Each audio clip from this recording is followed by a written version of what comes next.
नमस्कार, मैं अमित गोदियाल और आप देख रहे हैं उत्तराखंड हलचल। तो इस समय उपनल कर्मचारियों का तीसरा दिन धरने का शुरू हो चुका है और आज कैबिनेट की जो बैठक हुई है उसके बाद उप समिति का फरमान आ गया है और गोदियाल जी हमारे साथ हैं और उपनल कर्मचारी भी हैं। शुरुआत इस बात से करूंगा गोदियाल जी, क्योंकि कई वर्षों से और कई बार ये देखा गया कि उपनल कर्मचारियों ने मिठाई भी बांटी, उन्होंने सरकार का धन्यवाद भी कर दिया। ऐसा क्या कारण हुआ? मिठाइयां भी उपनल कर्मचारी खा गए, उन्होंने कहा जी अब सब कुछ ठीक हो गया, अब फिर आप धरने पे आ गए। क्या हुआ? उस मिठाई का क्या हुआ जो सरकार ने दी थी? अब उसका आलम ये हुआ कि मिठाई खाने का बदले हमारे जो यहाँ पीछे लंगर लगा है जी, वो मिठाई खाने का ही वो कारण है कि हमें लंगर लगाना पड़ा। यहाँ हमने 22,000 कर्मचारियों का झुंड जुटाया। सरकार कहीं ना कहीं इन उपलब्ध कर्मचारियों को कब तक छलने का काम करेगी? वर्षों से 15-15, 16-16 साल, किसी ने तो 20 साल भी दे दे उसमें विभागों में। कई ऐसे हैं कि 1 साल बाद रिटायरमेंट है, कई ऐसे हैं कि 6 महीने बाद रिटायरमेंट है। वर्षों से उम्मीदें पाले हैं। उम्मीद भी तब डबल हुई जब 2018 के बाद माननीय हाईकोर्ट ने इस दुख को समझा, इस शोषण को समझा कि वाकई में जो उपनल कर्मचारी अल्प वेतन उसमें काम कर रहा है, वाकई में इनका शोषण हो रहा है। एक आदेश के तहत माननीय हाईकोर्ट ने आदेश दिया राज्य सरकार को कि नहीं, आप इनके साथ गलत कर रहे हैं, इनको नियमितीकरण की पॉलिसी में लाइए, समान कार समान वेतन दीजिए, इनका जीएसटी काटना बंद कीजिए। तत्कालीन राज्य सरकार उस नियम का पालन करने के बजाय एसएलपी लेकर सुप्रीम कोर्ट चले जाती है और उस 6 साल हमारा केस चला, उसमें लाखों करोड़ रुपए वहां वकीलों को देने के बाद आलम ये हुआ कि 15 अक्टूबर 2024 को उसको भी सुप्रीम कोर्ट ने नकार दिया कि ये वाकई में जो हाई कोर्ट ने आदेश दिया था ये सही दिया था और आप इसको फॉलो करिए। आज उसके बाद आज साल भर से ऊपर हो गया उस डिसीजन को आने के बाद। कमेटी गठित होती है, सब कमेटी सुधांशु सर की अध्यक्षता में। उस कमेटी का एक ही काम है, डाटा उपलब्ध कराओ। बिल्कुल, मैं बता दूं अमित जी, उपनल हमारा ठेकेदार है, बिल्कुल ठीक है, रिक्रूटमेंट करता है हमें। हाँ, बगैर डाटा के कर देता है? नहीं करता होगा। वो हर डिपार्टमेंट उसको पता है मैंने स्वास्थ्य विभाग में कितने भेजे, बिल्कुल ठीक है, किसी विभाग में कितने भेजे, राज्य संपत्ति में कितने भेजे, उसके पास सब डाटा है। एक दिन मेरी एमडी साहब से बहस होगी जब कमेटी ने 4 पत्र निकाल दे कि डाटा उपलब्ध कराओ। मैंने एमडी साहब के पास कहा, मैंने क्या आपके पास डाटा नहीं है क्या? ये डाटा क्या लगा रखी कमेटी ने जी? उन्होंने कहा ये डाटा पहले भी दे चुके हैं और पहले भी 2018 में कोर्ट में प्रस्तुत कर चुके हैं, उसके बाद भी डाटा उपलब्ध करा चुका है। और आज ये जो आलम है, डाटा इकट्ठा करने के नाम से, कमेटी के नाम से हमें छला जा रहा है। अभी आपके पास मैंने बोला ना, अभी बुलावा आ जाएगा कि साहब आपके लिए हमने उप समिति गठित कर दी है, आपको छलने के लिए, आपको ठगने के लिए, आपको बरगलाने के लिए, माननीय न्यायालय को बरगलाने के लिए, आपको उसके लिए हमने कमेटी गठित कीजिए, आप जो है धरना खत्म। अच्छा गोदियाल जी, ये ऐसा क्यों हुआ कि सड़कों पर उपनल कर्मचारी उतरे, उसके बाद फिर ऐसा ही आश्वासन जैसे इससे पहले भी मिला, ऐसा पहली बार नहीं हुआ? उस समय भी आपने खुशियां मना ली, फिर खुशियों के बाद फिर से ये हो गया, अब आप उप समिति फिर से हो गई, अब आप बोल रहे फरमान आएगा, वो बोलेंगे वार्ता कर लो। आखिर ये जो साइकिल चल रही है ना, ये आखिर कब तक? क्योंकि उपनल कर्मचारी को वो भी आंदोलन हमने देखा जो एकता विहार में एक लंबा उस समय भी लगा था कि शायद इस बार मांग पूरी हो जाएगी और उस समय भी कोई निर्णय नहीं निकल पाया। जो सुप्रीम कोर्ट सरकार चली गई तो वो विश्वास कैसे जागा सरकार पे कि हम मान लेते हैं कि सरकार अब इजीली सब काम कर देगी? ये बड़ा क्वेश्चनेबल है। तो अब लोग भी पूछने लगे कि उपनल कर्मचारी आते हैं, सरकार बोलती है, उनकी नारे लगाते हैं और फिर चले जाते हैं काम पे। अब इसका क्या?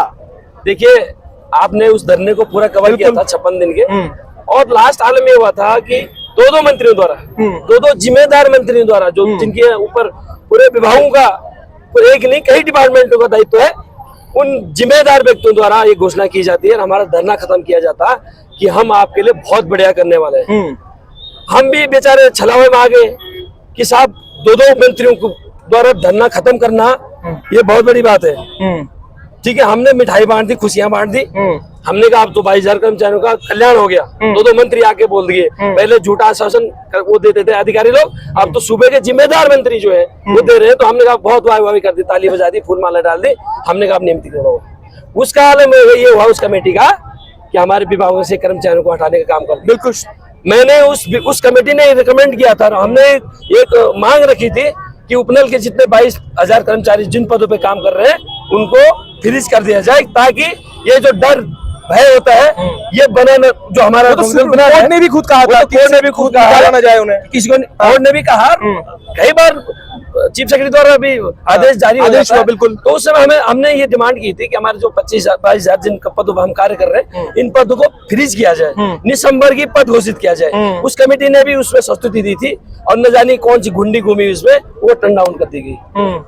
आज आलम यह है कि माननीय न्यायालय के आदेश के आने के बावजूद भी और माननीय सूबे के धाकड़ धामी जो आजकल चल रहा है, धाकड़ धामी जी, हमें भी उम्मीद थी कि एक युवा धामी जो आज बहुत अच्छे फैसले लेने के लिए भी प्रख्यात है, हमने कहा एक और इतिहास बन जाएगा कि 22,000 कर्मचारियों को किसी प्रदेश के सूबे ने एक मुश्त में नजीर बन जाएगी, एक मुश्त में नियमितकरण का फैसला लिया। उसके विपरीत आज आलम है किसी 6 महीने से तनख्वाह नहीं मिली किसी डिपार्टमेंट में, कि 16 साल नौकरी करने के बाद उसको अधिकारी फोन कर रहा है कल समझ आइयो। मतलब हमें तो लेबर से भी नीचे समझ दिया। खिलौना तो पहले ही बना रखा है हमारे उपनल कर्मचारी को कि जो हमारे सैलरी से 18% की जीएसटी कटौती की, खिलौने पहले थे, अब लेबर ही बना दिया। तो ये सब कई सारे मुद्दे हैं। हमने साम दाम दंड भेद सब कुछ करके दे दिया, जय जयकार कर दी और फूल माला दे दी, चढ़ा दी, सब कुछ कर दिया, मिठाई खिला दी। उसके बावजूद आलम में है कि कमेटी के नाम से छलावा हो रहा है और डाटा के नाम से 22,000 कर्मचारी उप समिति बनाई, 2 महीने का समय मांग लिया। अब इसमें नया क्या, मतलब क्या होगा इन 2 महीनों में? मैं ये नहीं समझ पा रहा हूँ कि वो जो उप समिति गठित की वो किस कारण है। हाँ, ये वही नहीं ना समझ समझ पा रहे। ये इसलिए भी आपसे पूछना जरूरी है।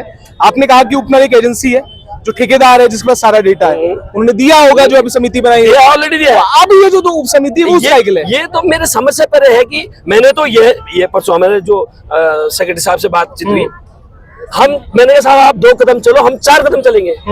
उन्होंने कहा आपने इमरजेंसी सेवाएं बंद कर दी। मैंने कहा साहब क्या करें कि हम आपको समान कार्य समान वेतन देने वाले हैं शीघ्र 1-2 दिन में। ठीक है, ये बात हुई थी। हमने कहा साहब पर आपको एक शर्त रखनी है। मैंने कहा बताइए साहब कि आपको आपातकालीन सेवाएं बहाल करनी पड़ेगी। मैंने कहा आपकी शर्त को मैं मान गया। मैंने कल आप जियो ले आपातकालीन क्या, मैं पूरे सिस्टम ही को उठा दूंगा, कोई दिक्कत बिल्कुल। और मैंने हमारी मेडिकल कॉलेज हल्द्वानी सुशील तिवारी, वहाँ हमारे कर्मचारी धरना प्रदर्शन देते बाहर, मैंने उनको आदेश किया कि आप जो है आज हमारी वार्ता सफल रही है और एक समान कार्य समान वेतन का जो आश्वासन हमें मिला है वो कल ऑन पेपर आ जाएगा, तो तुम जो है कल से बंद कर दो। उन्होंने मेरी बातों को माना और धरना हमने बंद कराया। ठीक है, आज आलम यह है कि आज वो उप समिति का जो झुंझुना फिर पकड़ा दिया कि नहीं साहब तुम्हारे, मेरे समझ नहीं आ रही वो उप समिति क्या करना चाह रही, क्या सोचना चाह रही है। वो समिति टिप्पणी जन्म पत्र में लाना चाह रही कि एक कर्मचारी का कि किसी इसके गुण नहीं मिल रहे, दोष नहीं मिल रहे।